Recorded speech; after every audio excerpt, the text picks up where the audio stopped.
ಆತ್ಮೀಯ ಅರ್ಥಶಾಸ್ತ್ರ ವಿದ್ಯಾರ್ಥಿಗಳೇ, ಇವತ್ತಿನ ತರಗತಿಯಲ್ಲಿ ಇಂಡಸ್ಟ್ರಿಯಲ್ ಪಾಲಿಸಿ ರಿಸೊಲ್ಯೂಷನ್ 1956 ಅಂತೇಳಿ ಅಂದ್ರೆ 1956 ಕೈಗಾರಿಕಾ ನೀತಿ ಬಗ್ಗೆ ನಿಮಗೆ ಇವತ್ತು ಮಾಹಿತಿಯನ್ನು ತಿಳಿಸಿಕೊಡುವಂಥ ಕೆಲಸವನ್ನು ಮಾಡ್ತೇನೆ.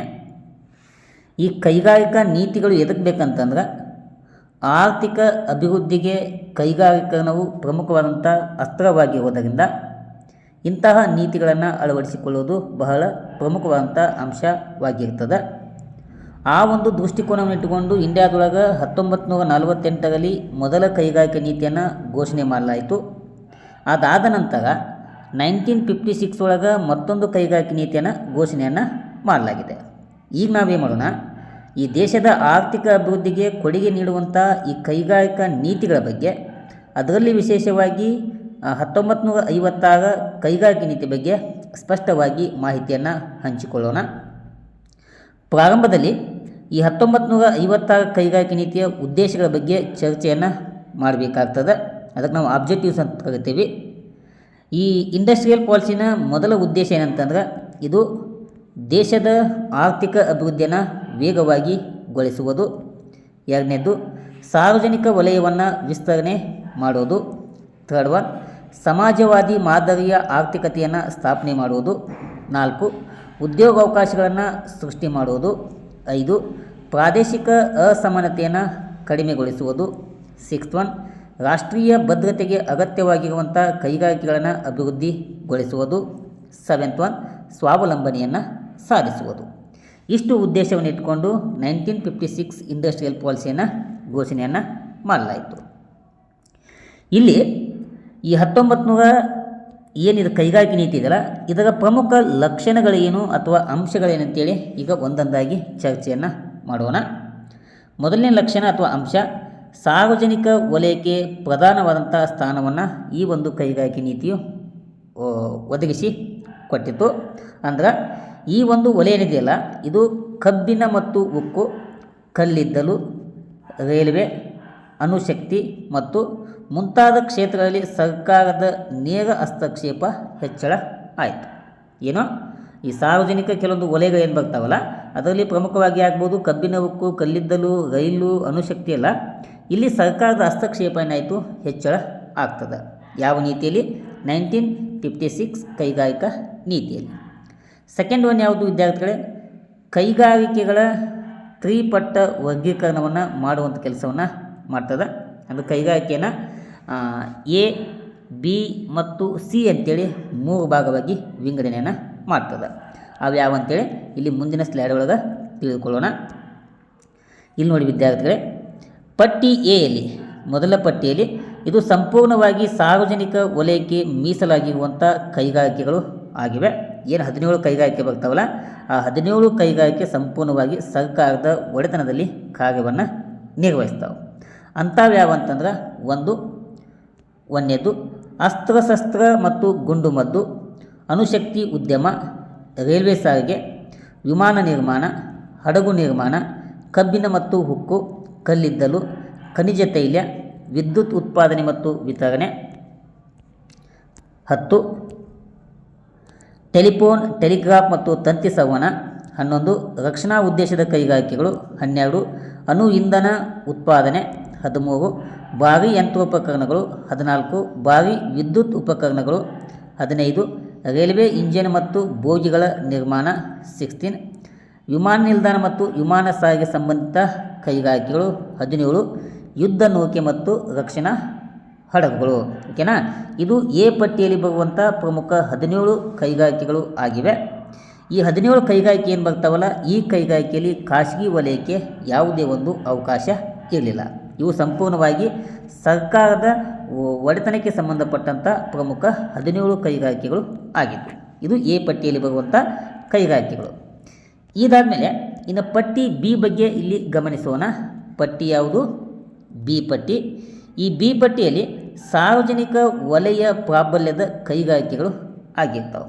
ಅಂದ್ರೆ ಈ ಪಟ್ಟಿಯಲ್ಲಿ ನಾವು ಪ್ರಮುಖವಾಗಿ ಏನು ಕಾಣ್ತೀವಿ? 12 ಕೈಗಾರಿಕೆಗಳನ್ನು ನಾವಿಲ್ಲಿ ಕಾಣ್ತೇವೆ. ಇಲ್ಲಿ ಸಾರ್ವಜನಿಕ ವಲಯದ ಮುಂಚೂಣಿಯಲ್ಲಿ ಆಡಳಿತವನ್ನು ಮಾಡ್ತಾವೆ. ಆದರೆ ಏನಾದರೂ ಅಗತ್ಯವಿತ್ತಂತಂದ್ರೆ ಅಗತ್ಯವಿದ್ದಾಗ ಖಾಸಗಿ ವಲಯದ ಸಹಾಯವನ್ನು ನಾವಿಲ್ಲಿ ಮಾಡ್ಬೋದು, ಪಡೆಯಬಹುದು. ಎಲ್ಲಿ ಈ ಪಟ್ಟಿ ಬಿ ಒಳಗೆ ಬರುವಂಥ 12 ಕೈಗಾರಿಕೆಗಳು ಯಾವ್ಯಾವಂತಂದ್ರೆ 1 ಯಂತ್ರೋಪಕರಣ ಕೈಗಾರಿಕೆ, 2 ಅಲ್ಯೂಮಿನಿಯಂ ಉದ್ಯಮ, 3rd ಒನ್ ತಾಮ್ರ, 5th one zinc, 7th one ರಸಗೊಬ್ಬರ ಉದ್ಯಮ, 8 ಔಷಧ ಮತ್ತು ಔಷಧೀಯ ಉತ್ಪನ್ನಗಳು, 9 ಕೃತಕ ರಬ್ಬರ್, 10 ಕಾಗದ ಮತ್ತು ಪಲ್ಸ್, 11 ಸಿಮೆಂಟ್, 12 ವಿಮಾನ ಸಾರಿಗೆ, ಇಲ್ಲೊಂದು ಐತೆ ನೋಡ್ರಿ 4ನೇದು ಸೀಸ್ ಅಂತೇಳಿ, 6th ಒನ್ ರಾಸಾಯನಿಕ ಕೈಗಾರಿಕೆಗಳು. ಇವು ಪ್ರಮುಖವಾಗಿ ಈ 12 ಕೈಗಾರಿಕೆ ಏನು ಬರ್ತಾವಲ್ಲ ಇವು ಸರ್ಕಾರದ ಒಡೆತನದಲ್ಲಿ ಇರ್ತಾವೆ, ಆದರೆ ಅಗತ್ಯವಿದ್ದಾಗ ಏನು ಮಾಡ್ಬೋದು, ಖಾಸಗಿಯವರ ಸಹಾಯವನ್ನು ಪಡಿಬಹುದು. ಇವು ಪಟ್ಟಿ ಬಿ ಯಲ್ಲಿ ಬರುವಂಥ 12 ಕೈಗಾರಿಕೆಗಳು ಆಗಿವೆ. ಇನ್ನು ಸಿ ಪಟ್ಟಿಯನ್ನು ಗಮನಿಸೋಣ. ಪಟ್ಟಿ ಸಿಯಲ್ಲಿ ಇವು ಖಾಸಗಿ ವಲಯಕ್ಕೆ ಮುಕ್ತವಾಗಿರುವಂಥ ಕೈಗಾರಿಕೆಗಳು ಆಗಿರ್ತಾವೆ. ಓಕೆನಾ, ಏನು ಖಾಸಗಿ ವಲಯ ಬರ್ತಾವಲ್ಲ ಆ ಖಾಸಗಿ ವಲಯಕ್ಕೆ ಇಲ್ಲಿ ಮುಕ್ತವಾಗಿ ಅವಕಾಶ ಇರ್ತದೆ. ಹೆಂಗಂತಂದ್ರೆ ಪಟ್ಟಿ ಎಯಲ್ಲಿ ನಾವೇನು ಮಾಡ್ತೀವಿ 17 ಕೈಗಾರಿಕೆಯನ್ನು ಕಾಣ್ತೀವಿ. ಇನ್ನು ಪಟ್ಟಿ ಬಿ ಒಳಗೆ ನಾವು ಎಷ್ಟು ಕಾಣ್ತೀವಿ, ಪಟ್ಟಿ ಬಿ ಒಳಗೆ ಪ್ರಮುಖವಾಗಿ 12 ಕಾಣ್ತೀವಿ. ಇವೆರಡು ಕೂಡಿಸಿಗೆ ಎಷ್ಟಾಗ್ತಾವೆ, 29 ಕೈಗಾರಿಕೆಗಳು ಆಗ್ತವೆ. ಈ 29 ಕೈಗಾರಿಕೆಗಳನ್ನ ಹೊರತುಪಡಿಸಿ ಉಳಿದೆಲ್ಲ ಏನು ಕೈಗಾರಿಕೆ ಬರ್ತಾವಲ್ಲ ಆ ಎಲ್ಲ ಕೈಗಾರಿಕೆಗಳು ಸಿ ಪಟ್ಟಿಯಲ್ಲಿ ಬರ್ತಾವೆ. ಈ ಸಿ ಪಟ್ಟಿಯಲ್ಲಿ ಬರುವಂಥ ಕೈಗಾರಿಕೆಗಳೇ ಇಲ್ಲಿ ಸರ್ಕಾರದ ನಿಯಂತ್ರಣ ಮತ್ತು ಪರವಾನಗಿ ವ್ಯವಸ್ಥೆಗೆ ಒಳಪಟ್ಟು ಖಾಸಗಿ ಕೈಗಾರಿಕೆಗಳು ಮಾಡ್ತಾವೆ, ಇಲ್ಲಿ ಕಾರ್ಯವನ್ನು ನಿರ್ವಹಿಸ್ತಾವೆ. ನಿಯಂತ್ರಣ ಮಾಡ್ತದೆ ಸರ್ಕಾರ, ಪರವಾನಗಿ ಕೊಡುವ ಕೆಲಸವನ್ನು ಮಾಡ್ತದೆ, ಅದರ ನಿಯಂತ್ರಣಕ್ಕೆ ಒಳಪಟ್ಟು ಖಾಸಗಿ ವಲಯ ಮಾಡ್ತಾವೆ, ಇಲ್ಲಿ ಕಾರ್ಯವನ್ನು ನಿರ್ವಹಿಸುವಂಥ ಕೆಲಸವನ್ನು ಮಾಡ್ತಾವೆ. ಅಂಥವು ಯಾವಂತಂದ್ರೆ ಇಲ್ಲಿ ಉದಾಹರಣೆ ಕೊಡಲಾಗಿದೆ. 1 ಹತ್ತಿ ಮತ್ತು ವಸ್ತ್ರ ಕೈಗಾರಿಕೆ, ಸಕ್ಕರೆ, ಆಹಾರ ಸಂಸ್ಕರಣೆ, ಚರ್ಮ ಉದ್ಯಮ, ಸಣ್ಣ ಮತ್ತು ಮಧ್ಯಮ ಕೈಗಾರಿಕೆ. ಇಲ್ಲಿ ಖಾಸಗಿ ವಲಯಕ್ಕೆ ಹೆಚ್ಚಿನ ಅವಕಾಶವನ್ನು ನೀಡಿದರೂ ಕೂಡ ಇಲ್ಲಿ ಸರ್ಕಾರದ ಮೇಲ್ವಿಚಾರಣೆ ಕೂಡ ಇಲ್ಲಿ ನಾವು ಕಾಣ್ಬೋದು. ಇದು ಪ್ರಮುಖವಾಗಿ ಈ ಕೈಗಾರಿಕೆಯನ್ನು ವಿಂಗಡಣೆ ಮಾಡುವಂಥ ಕೆಲಸವನ್ನು ಈ 1956 ಇಂಡಸ್ಟ್ರಿಯಲ್ ಪಾಲಿಸಿ ಮಾಡ್ತದೆ. ಇನ್ನು ಈ 19 ಕೈಗಾರಿಕೆ ನೀತಿಯ ಮತ್ತೊಂದು ಪ್ರಮುಖ ಲಕ್ಷಣ ಅಂತಂದ್ರೆ ಇದು ಸಮಾಜವಾದಿ ಮಾದರಿಯ ಆರ್ಥಿಕತೆಯ ಆಧಾರವನ್ನು ಒಳಗೊಂಡಿದೆ. ಓಕೆನಾ, ಯಾಕಂತಂದ್ರೆ ಇಲ್ಲಿ ನೋಡ್ರಿ ಸಮಾಜವಾದಿ ಆರ್ಥಿಕತೆ ತತ್ವಗಳನ್ನು ಅನುಸಾರ ಮಾಡ್ತು ಇಲ್ಲಿ ಲಾಭಕ್ಕಿಂತ ಸಮಾಜ ಕಲ್ಯಾಣಕ್ಕೆ ಹೆಚ್ಚಿನ ಒಂದು ಆದ್ಯತೆಯನ್ನು ನೀಡುವಂಥ ಕೆಲಸವನ್ನು ಈ ಒಂದು ಕೈಗಾರಿಕೆ ನೀತಿ ಮಾಡ್ತದೆ. ಅಷ್ಟೇ ಅಲ್ಲದೆ ಆದಾಯ ಮತ್ತು ಸಂಪತ್ತಿನ ವಿತರಣೆಯಲ್ಲಿ ಅಸಮಾನತೆಯನ್ನು ಕಡಿಮೆ ಮಾಡಿ ಆರ್ಥಿಕ ಅಭಿವೃದ್ಧಿಯ ಲಾಭವನ್ನು ಎಲ್ಲ ವರ್ಗಗಳಿಗೆ ತಲುಪಿಸುವಂಥ ಒಂದು ಉದ್ದೇಶವನ್ನು ಈ ಒಂದು ನೀತಿಯು ಒಳಗೊಂಡಿತ್ತು. 4ನೇ ಲಕ್ಷಣ ಭಾರಿ ಮತ್ತು ಮೂಲಭೂತ ಕೈಗಾರಿಕೆಗಳ ಅಭಿವೃದ್ಧಿಗೆ ಒತ್ತನ್ನು ಕೊಟ್ಟಿತ್ತು. ಉದಾಹರಣೆಗೆ ಉಕ್ಕು ಆಗ್ಬೋದು, ಯಂತ್ರೋಪಕರಣ, ವಿದ್ಯುತ್ತು, ರಾಸಾಯನಿಕಗಳು ಇವೇನು ಬರ್ತಾವಲ್ಲ ಇವುಗಳ ಮೇಲೆ ಹೆಚ್ಚಿನ ಒಂದು ಅವಕಾಶಗಳನ್ನು ಒದಗಿಸಿಕೊಡುವಂಥ ಕೆಲಸವನ್ನು ಈ ಒಂದು ಕೈಗಾರಿಕೆ ನೀತಿ ಮಾಡ್ತು.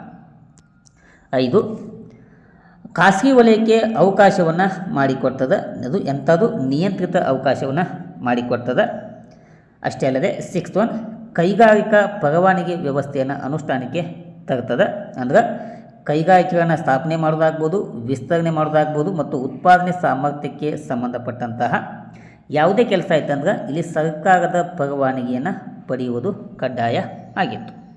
ಇದರ ಒಂದು ಉದ್ದೇಶ ಅಯೋಜಿತ ಬೆಳವಣಿಗೆಯನ್ನು ತಡೆದು ಸಂಪನ್ಮೂಲಗಳನ್ನು ಸಮರ್ಪಕವಾಗಿ ಬಳಕೆ ಮಾಡುವಂಥ ಒಂದು ಉದ್ದೇಶವನ್ನು ಈ ಒಂದು ಕೈಗಾರಿಕೆ ನೀತಿಯು ಒಳಗೊಂಡಿತ್ತು. ಇದು 6ನೇ ಒಂದು ಪ್ರಮುಖವಾದಂಥ ಲಕ್ಷಣ ಆಗಿದೆ. ಇನ್ನು 6th ಒನ್ ವಿದ್ಯಾರ್ಥಿಗಳೇ, 6th ಒನ್ ಸಣ್ಣ ಮತ್ತು ಕುಟೀರ ಕೈಗಾರಿಕೆಗಳಿಗೆ ಉತ್ತೇಜನವನ್ನು ಕೊಡುವಂಥ ಕೆಲಸವನ್ನು ಮಾಡ್ತು. ಯಾಕಂದ್ರೆ ಇಲ್ಲಿ ಉದ್ಯೋಗ ಸೃಷ್ಟಿಯಾಗ್ತವೆ ಮತ್ತು ಗ್ರಾಮೀಣ ಅಭಿವೃದ್ಧಿಗಾಗಿ ಸಣ್ಣ ಮತ್ತು ಅತಿ ಸಣ್ಣ ಕೈಗಾರಿಕೆ ಏನು ಬರ್ತಾವಲ್ಲ ಅವುಗಳಿಗೆ ವಿಶೇಷವಾದಂಥ ಬೆಂಬಲವನ್ನು ಕೊಡುವಂಥ ಕೆಲಸವನ್ನು ಈ ನೀತಿ ಮಾಡ್ತದೆ. ಲಕ್ಷಣ 8 ಪ್ರಾದೇಶಿಕ ಸಮತೋಲನಕ್ಕೆ ಒತ್ತನ್ನು ಕೊಡ್ತದೆ.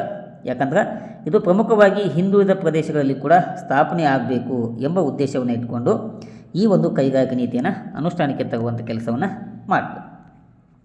ಲಕ್ಷಣ 9 ಸಾರ್ವಜನಿಕ ಮತ್ತು ಖಾಸಗಿ ಸಹಭಾಗಿತ್ವದ ಕಲ್ಪನೆಯನ್ನು ಇದು ಒಳಗೊಂಡಿತ್ತು. ಅಂದ್ರೆ ಸಾರ್ವಜನಿಕ ವಲಯ ಮುಂಚೂಣಿಯಲ್ಲಿ ಇದ್ದು ಕೂಡ ಖಾಸಗಿ ವಲಯದ ತಾಂತ್ರಿಕ ಜ್ಞಾನ ಮತ್ತು ನಿಯೋಗನ ಸಾಮರ್ಥ್ಯವನ್ನು ಬಳಸಿಕೊಳ್ಳಲು ಇಲ್ಲಿ ಅವಕಾಶವನ್ನು ನೀಡಿದ್ದರಿಂದ ಇದರಿಂದ ದೇಶದ ಆರ್ಥಿಕ ಬೆಳವಣಿಗೆ ಆಗ್ಬೋದು ಮತ್ತು ಕೈಗಾರಿಕೆ ಬೆಳವಣಿಗೆ ಇದು ಸಹಾಯವನ್ನು ಮಾಡಿ ಕೊಡ್ತದೆ. 10 ರಾಷ್ಟ್ರೀಯ ಹಿತಾಸಕ್ತಿ ಮತ್ತು ಭದ್ರತೆಗೆ ಆದ್ಯತೆಯನ್ನು ಕೊಡುವಂಥ ಕೆಲಸವನ್ನು ಮಾಡ್ತದೆ. ಇಷ್ಟು ಪ್ರಮುಖವಾಗಿ ವಿದ್ಯಾರ್ಥಿಗಳೇ ಈ 1956 ಕೈಗಾರಿಕೆ ನೀತಿಯು ಒಳಗೊಂಡಂಥ ಪ್ರಮುಖ ಲಕ್ಷಣಗಳು ಆಗಿವೆ.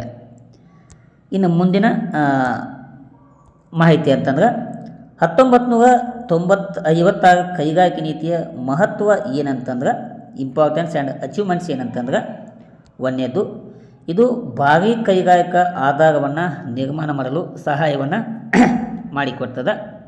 ಸೆಕೆಂಡ್ ಒನ್, ಸಾರ್ವಜನಿಕ ವಲಯದ ವೇಗದವನ್ನು ವಿಸ್ತರಣೆ ಮಾಡಲು ಸಹಾಯವನ್ನು ಮಾಡಿಕೊಡ್ತು.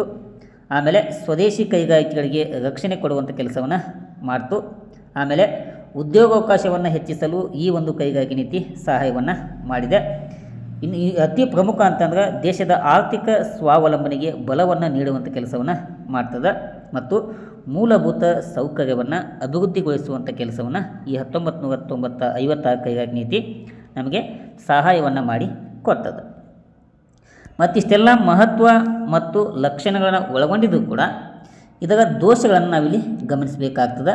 ದೋಷಗಳು ಅಥವಾ ಮಿತಿಗಳು ಇಲ್ಲಿ ನೋಡಿ ವಿದ್ಯಾರ್ಥಿಗಳೇ, ಒಂದನೇ ದೋಷ ಏನಂತಂದ್ರೆ ಇಲ್ಲಿ ಅತಿಯಾದ ಸರ್ಕಾರದ ನಿಯಂತ್ರಣವನ್ನು ನಾವಿಲ್ಲಿ ಕಾಣ್ತೀವಿ.